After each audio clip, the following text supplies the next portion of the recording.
सामने से आ रहे थे नारद जी, और नारद जी ने आते वक्त कहा कि बालक, नन्हा सा बालक है, उस घोर जंगल में कहां जा रहा है?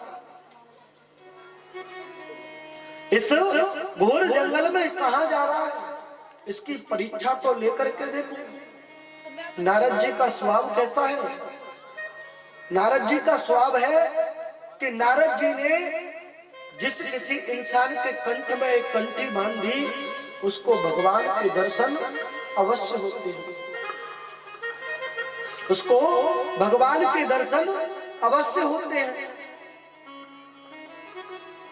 अगर नारद जी ने कंठी बांधी तो नारद का मतलब होता है ना रद्द, ना रद्द, जिसकी बात कभी रद्द न हो, जिसकी बात कभी रद्द न हो, उसे कहते हैं नारद। और एक और बात बताऊं, हमारे ब्रज में कहा कहते हैं, दीवार बिगाड़े आरो और घर बिगाड़े सारो। दीवार में जितने भी अलमारियां निकलवाओगे तो दीवार की शोभा खराब हो जाती है, और हमारे ब्रज में कहते हैं घर बिगाड़े सारो। ब्रज में कहते हैं कि अगर काऊ ते काऊ ने सारो कह दी ना, भारी तेज लड़ाई है जाए। सारो तो पसंद ही ना है कि सारो कह दे। या वजह थे ध्रुव जी सीधे चले जा रहे हैं, सामने से आ रहे हैं नारद जी। नारद जी ने अपने मन में संकल्प किया कि नन्हा सा बालक इस घोर जंगल में कहां जा रहा है। नारद जी ने सोचा कि अब मैं इसकी परीक्षा लेकर के देखूंगा।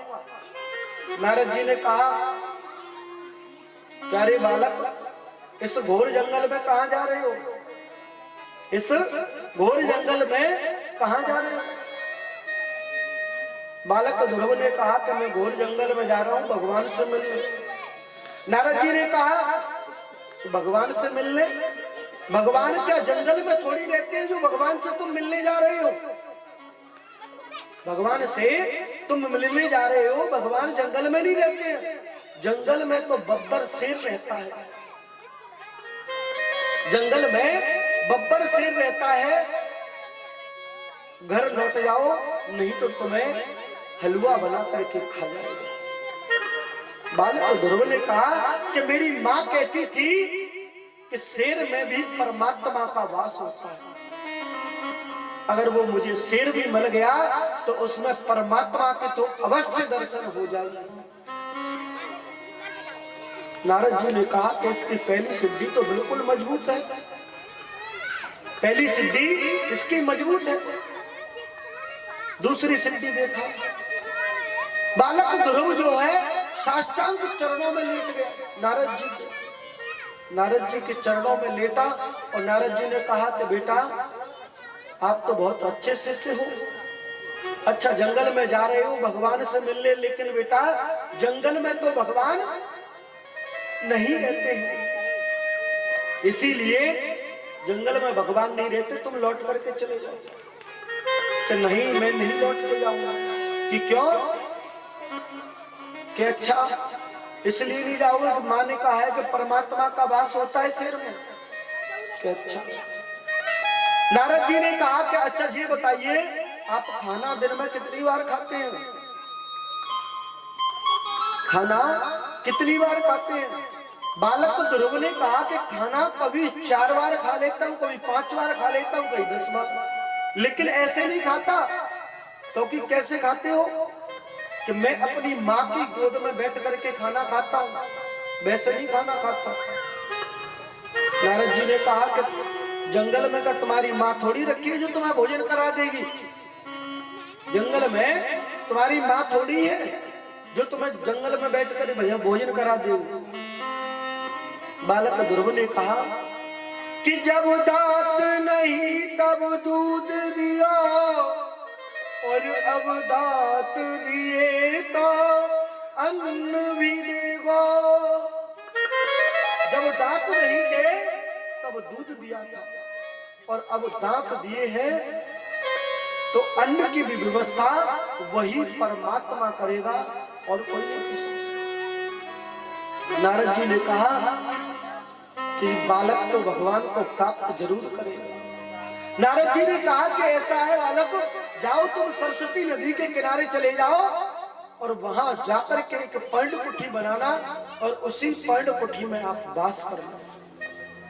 कान में मंत्र दे दिया और कान में मंत्र दे करके बालक ध्रुव तो चले गए, लेकिन पीछे से कहने लगे नारद जी कि भगवान अगर आज तुमने दर्शन नहीं दिए तो मेरा तो जीना हराम हो जाएगा। इस बालक को चाहे कुछ भी हो जाए तो मैं दर्शन देने होंगे। बालक ध्रुव पहुंच गए जंगल में, पर्ण कुठी बनाई और पर्ण कुठी में रहने लगे। जैसे ही पर्ण कुठी में रहने लगे और उसी पर्ण कुठी में भजन करने लगे। पहले महीने का भजन किया लेकिन कुछ नहीं खाया, खाली पेट भजन किया है, कुछ नहीं खाया। पहले महीने का भजन कर रही है, ओम नमो भगवते वासुदेवाय, ओम नमो भगवते वासुदेवाय, ओम नमो भगवते वासुदेवाय, ओम नमो भगवते वासुदेवाय, नमो भगवते वासुदेवाय, वासुदेवाय मेरो नंदनंदनाय, वासुदेवाय मेरो नंदनंदनाय, ओम नमो भगवते वासुदेवाय, ओम नमो भगवते वासुदेवाय। पहले महीने का भजन किया और पहले महीने का भजन किया तो लेकिन कुछ भी उन्होंने नहीं खाया। इस मंत्र में 12 अक्षर आते हैं, 12 मंत्र है ये। और इस मंत्र को जैसे हम माला फेरते हैं ना, तो माला फेरने पर केवल एक मोती को फेरने के बाद फेरने पर ही नाम लिया जाता है। जो भी गुरु दीक्षा में मिलता है वो नाम लिया जाता है। और इस मंत्र के अंदर 12 अक्षर है, 12 मंत्र, 12 मंत्र। एक मनिये को फेरेंगे और इस मंत्र को बोलेंगे तो तुम्हारा 12 बार भजन हो जाएगा। कितनी बार? 12 बार। तो सभी बोलेंगे। और दूसरे महीने का भजन प्रारंभ किया लेकिन ध्रुव जी ने कुछ नहीं खाया, केवल थोड़ा सा जल पिया और जल पी करके भजन करने में लग गए। अब आपसे कह दी जाए भजन करने के लिए, आपसे भजन करने के लिए कह दिया जाए कि भजन कर लो, तो पता है तुम क्या कहोगे कि महाराज जैसे ही माला फेरने के लिए बैठते हैं सो निंद्रा देवी घेर लेती हैं, निंद्रा देवी घेर लेती हैं। जब शाम को पतिदेव लाते होंगे गड्डी तो गिनने में नींद नहीं आती है। तो ध्रुव जी महाराज दूसरे महीने का भजन कर रही है, सभी बोलेंगे ओम नमो भगवते वासुदेवाय, ओम नमो भगवते वासुदेवाय, ओम नमो भगवते वासुदेवाय, ओम नमो भगवते वासुदेवाय। दूसरे महीने का भजन किया और दूसरे महीने का भजन करके कुछ नहीं खाया और तीसरे महीने का ऐसे ही भजन करते चले गए और चौथे महीने का भजन चल रहा है, ओम नमो भगवते वासुदेवाय, ओम नमो भगवते वासुदेवाय, ओम नमो भगवते वासुदेवाय, ओम नमो भगवते वासुदेवाय, ओम नमो भगवते वासुदेवाय, वासुदेवाय मेरो नंदनंदनाय, वासुदेवाय मेरो नंद नंदराय, ओम नमो भगवते वासुदेवाय। चौथे महीने का भजन किया, कुछ नहीं खाया। ऐसे ही धीरे धीरे 5वें महीने का भजन पूरा किया, 6वें महीने का भजन पूरा किया और 7वें महीने का भजन पूरा किया, लेकिन कुछ नहीं खाया। और 8वें महीने में जैसे ही भजन किया तो केवल थोड़े से पत्ते खा लिए। पत्ते खा करके 9वें महीने का भजन कर रहे हैं। और 9वें महीने का भजन करते करते करते करते ध्रुव जी महाराज ने अपने श्वास को रोक लिया। जैसे ही अपनी श्वास को रोका और श्वास को रोकते ही सब देवता, आकाश मंडल के देवता जो भी थे, सबकी श्वास रुक गई। भक्ति में इतनी शक्ति होती है, देवताओं की भी सांस रोक दी। जब देवताओं की सांस रुक गई तो देवता लोग घबरा करके ब्रह्मा जी के पास पहुंच गए। ब्रह्मा जी से जाकर के पूछा, भगवान आपने ये सृष्टि में क्या कर दिया, श्वास लेना भी दुर्लभ हो गया हमारा, तो क्या कर रखा है तुमने। ब्रह्मा जी ने कहा कि जो हाल तुम्हारा है वही हाल मेरा है। तुम पर श्वास नहीं ली जा रही है और मुझ पे भी श्वास नहीं ली जा रही है। ब्रह्मा जी ने कहा कि मेरा कोई ऐसा भक्त है जो कि किसी निर्जन वन में भक्ति कर रहा है। ऐसा मेरा कोई भक्त है जो कि भक्ति कर रहा है। ब्रह्मा जी ने गरुड़ जी को आदेश कर दिया और आदेश करने के बाद जितने भी देवता थे और ब्रह्मा जी सीधे जंगल में आ गए। जैसे ही जंगल में आए और जंगल में आकर के देखा और वो बालक जो है भजन करने में लगा हुआ, उसकी भजन की माला नहीं छूट रही है, वो भजन करते चला जा रहा है। जैसे ही भगवान आए और भगवान को आते देख बालक ध्रुव ने अपनी आंखों को खोल लिया। अब तो दोनों ऐसे आमने सामने देखे, दोनों एक दूसरे की तरफ देखे कि पता नहीं कितनी लंबी रिश्तेदारी इनकी है। भगवान से ऐसा संबंध जुड़ गया। जैसे भगवान से संबंध जुड़ा, दोनों एक दूसरे की तरफ देख रहे हैं। भगवान ने कहा, बालक ध्रुव अब तुम अपना वरदान मांगो, अब तुम अपना वरदान मांगो। बालक ध्रुव ने कहा कि भगवान अब मैं कोई वरदान नहीं मांगना चाहता, क्योंकि तुम मेरे सामने हो, मुझे वर लेने की कोई जरूरत नहीं है। मुझे तो वर लेने की कोई जरूरत नहीं है।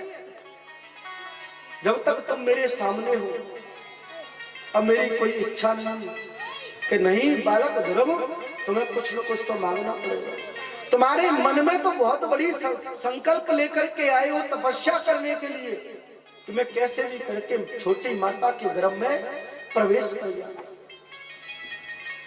पर लेकिन तुम अपने मुख से बताना नहीं चाहते हो।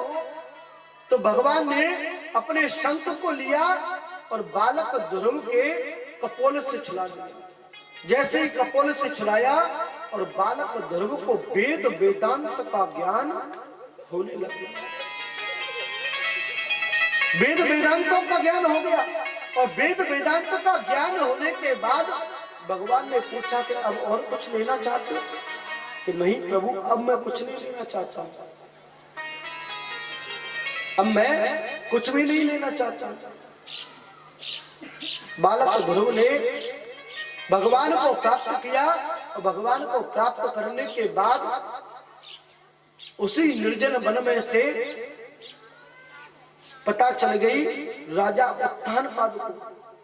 जैसे ही राजा उत्तानपाद को पता चला कि मेरे बालक ध्रुव ने भगवान को प्राप्त कर लिया है, भगवान को प्राप्त कर लिया है। जब भगवान को प्राप्त कर लिया है तो राजा उत्तानपाद ने हाथी घोड़ा सजवा करके भेज दिए कि मेरे पुत्र को लेकर के आओ। हाथी घोड़ा सब उसी निर्जन वन में पहुंच गए और जैसे ही उस निर्जन वन में पहुंचे और पहुंचने के बाद बालक ध्रुव से कहा कि बालक ध्रुव आप इस विमान में इसमें बैठ जाओ, हाथी के ऊपर। बालक ध्रुव ने मना कर दिया कि अब मेरी बैठने की कोई शक्ति नहीं है, अब मुझे तो पैदल पैदल ही जाना है। सबसे पहले सौतेली माता के महल में प्रवेश किया और महल में प्रवेश करके माता सौतेली को चरणों में प्रणाम किया कि जा पर कृपा राम की होई, ता पर कृपा करे सब कोई। जा पर कृपा राम की होई, आप कृपा करे सब कोई, ता पर कृपा करे सब कोई।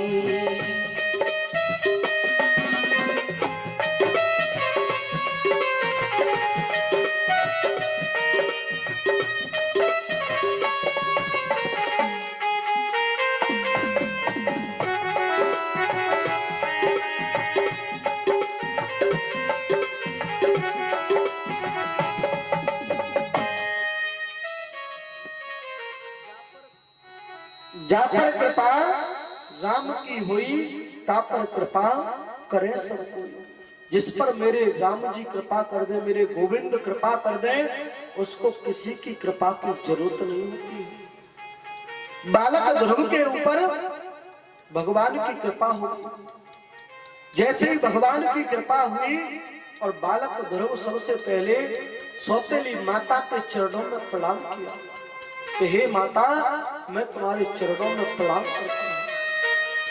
भगवान से मिलने की जो प्रेरणा देता हो वो सबसे बड़ा शत्रु होता है, सबसे बड़ा शत्रु होता है। मैं आपसे कहूं कि तुम भक्ति करो, तुम भक्ति नहीं करोगे, तुम्हारी आंखों के सामने मैं खटकूंगा तो ये क्यों भक्ति की कह रहे हो। तो सबसे बड़ा शत्रु वही होता है जो कि भगवान से मिलने की प्रेरणा देता हो, और कोई शत्रु नहीं होता है। सौतेली माता के चरणों में प्रणाम किया और बालक ध्रुव ने सोचा कि अब मैं बड़ी माता के पास जाता हूं। और सौतेली माता जो थी उनके एक पुत्र हो चुका था। उस पुत्र का नाम था उत्तम। उस पुत्र का नाम उत्तम था और उत्तम जो था बड़ा उद्दंडी पुत्र था। एक राजा के बगीचे में चला गया, सबरे फूल वृक्ष सब काट दिए उसने और तो आतंक मचाने लगा।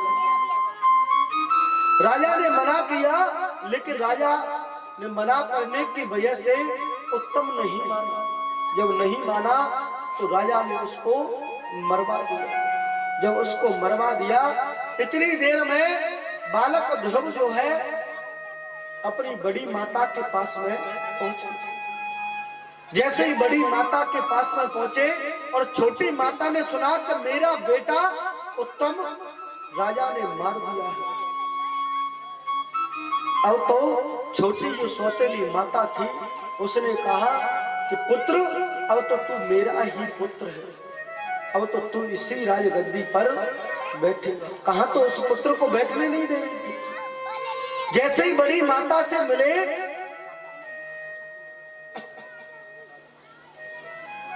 जैसे ही बड़ी माता से मिले और बड़ी माता से मिलने के बाद बालक ध्रुव के लिए विमान आ गया। भगवान के धाम से विमान आ गया। जैसे ही भगवान के धाम से विमान आया और भगवान के धाम से विमान आया तो भगवान के पार्षद बैठे थे।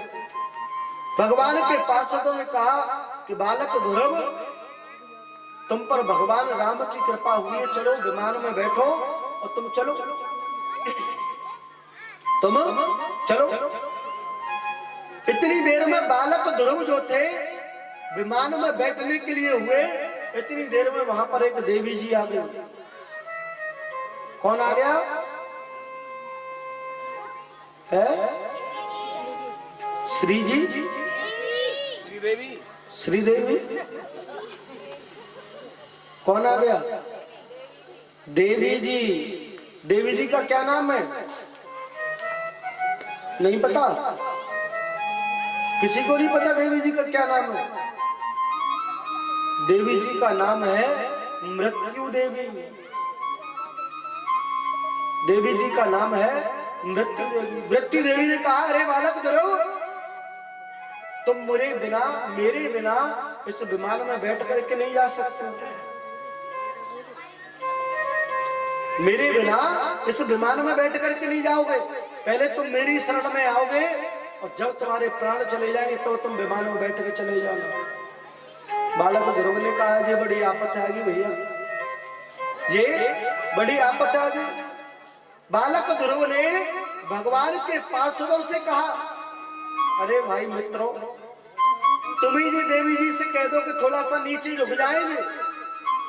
जैसे मृत्यु देवी से कहा भगवान के पार्षदों ने, और मृत्यु देवी नीचे की तरफ झुक गई और बालक ध्रुव ने एक पैर उठाया और मृत्यु देवी के सर पर पैर रखा और विमान में बैठ करके चले। तो मृत्यु देवी पर बालक ध्रुव ने ही विजय पाई है और किसी ने विजय नहीं पाई है। सबको आना है और सबको जाना है, सबको जाना है, सबकी मृत्यु आएगी पर लेकिन मृत्यु देवी पर कोई विजय नहीं पा सकता है। जो कि केवल 5 वर्ष के बालक ध्रुव ने मृत्यु देवी पर विजय पाई और मृत्यु देवी के सर पर पैर रखा और रखने के बाद विमान में बैठ गए और मृत्यु देवी टुकड़ टुकड़ टुकड़ टुकड़ देखती ही रह गई। अब ये बताओ, बूढ़ा है वो कौन चाह रहा है? बूढ़ा होना कौन चाह रहा है? तुम में तो कोई ना चाह रहा हो। अभी तो कह रहे हैं फिर द्वारा जवानी आ जाए। कौन होना चाह रहा है बूढ़ा? भैया तुम होना होगी तो हाथ ऊपर करो ना। कौन कौन होगा? 1 2 3 बस, बाकी के ये जवान बनेंगे, है ना। जो जवान बन करके बैठे हैं ना, उनका बुढ़ापा लाएंगे और जिन्होंने हाथ ऊपर किया है उनकी जवानी आएगी, ठीक है ना। तो मौत की घंटी बजती है, सबसे पहली कौन सी घंटी बजती है? मौत की पहली घंटी कौन सी बजती है? सबसे पहली घंटी बजती है बालों का सफेद हो जाना। बाल सफेद हो जाते हैं, समझ लो पहली मौत की घंटी बज गई। मौत की पहली घंटी बज गई, समझ लेना कि मौत की पहली घंटी बज गई। अब दूसरी घंटी कौन सी बजती है? दूसरी घंटी कौन सी बजती है? आंखों से कम दिखाई देना। देता है कि नहीं देता है? आंखों से कम दिखाई देने लग जाता है जब बुढ़ापा आता है तब। तो दूसरी घंटी कौन सी बजती है? आंखों से कम दिखाई देना। उससे कहा जाता है भैया तेरा बुढ़ापा आएगा और तू भगवान का भजन नहीं करता है। क्या बात है कि नहीं करूंगा भगवान का भजन? कि क्यों? कि 10,000 की गड्डी लेके जाऊंगा और डॉक्टर के पास जाऊंगा, फिर से लेंस फिट कराऊंगा, 18 साल की उम्र में जो दिखता है ना वही देखना फिर से प्रारंभ हो जाएगा। कभी कहता है तेने रंग रंगेलियां देखी, बड़े बड़े सिनेमा हॉल में पिक्चर देखी। आगरा में सिनेमा हॉल कौन सा भैया? भगवान टॉकीज। खूब पिक्चर देखी भगवान टॉकीज में। कम से कम अब तो भजन कर ले, लेकिन अब भी मैं भजन नहीं करूंगा। डॉक्टर के पास जाऊंगा, लेंस लगा करके आऊंगा और फिर से वही देखना प्रारंभ कर दूंगा, लेकिन भजन नहीं करूंगा। मौत की कितनी घंटी बज गई? 2 बज गई। तीसरी घंटी कौन सी बजती है? तीसरी घंटी कौन सी बजती है? तीसरी घंटी बजती है, ये 3200 फिटे है ना, सब रे चले जाए। कभी कहता है कि तेने बहुत गन्ना चौसे, खूब पकौड़ी खाई, खूब मालपुआ, सब कछु मिश्री वगैरह सब खूब खाया, लेकिन अब तो तू भजन कर ले, तेरे 3200 टूट गए। तो नहीं करूंगा भजन, मैं भजन नहीं करेंगे। कि क्यों? कि दांत ना हाथ तो कोई बात थोड़ी है, मैं तो हलवा खाए के नहीं हो, अपने दिनाए काट लूंगा, लेकिन भजन नहीं करूंगा। कभी कहता है भजन कर ले भैया, लेकिन वो कहता है कि डॉक्टर के पास जाऊंगा और फिर से फिट कराऊंगा और फिर गन्ना चौंकना प्रारंभ कर दूंगा, फिर से गन्ना चौंकना प्रारंभ कर दूंगा। फिर से वो गन्ना चौंकना प्रारंभ कर देता है। कितनी घंटी हो गई? 3 हो गई ना। चौथी घंटी कौन सी बजती है? चौथी घंटी कौन सी बजती है? चौथी घंटी बजती है कि कमर जो होती है 3 जगह से टेढ़ी हो जाती है। बुढ़ापा आता है, कमर 3 जगह से टेढ़ी हो जाती है। हो जाती कि नहीं हो जाती टेढ़ी? तुम्हें पता है? हो जाती है। हाँ, 3 जगह से कमर टेढ़ी हो जाती है और टेढ़ी होने के बाद उससे कहा जाता है कि भैया 3 जगह से टेढ़ो है वो, अब तो वजन कर ले। नहीं करूंगा वजन, मैं वजन नहीं करूंगा। कि क्यों? कि 1 महीने तख्त पर सीधो लेटेंगे और बसमी खाऊंगा और चमन प्रकाश खाऊंगा और 1 महीना के अंदर अपनी पीठ को सीधी कर दूंगा, लेकिन भजन नहीं करूंगा। फिर भी भजन नहीं करता है, इतने कष्ट भोगने के बाद भी। अब 5वीं घंटी कौन सी बजती है? वो तो घंटे बजे फ्रेंड। 5वीं घंटी कौन सी बजती है? किसी को नहीं पता।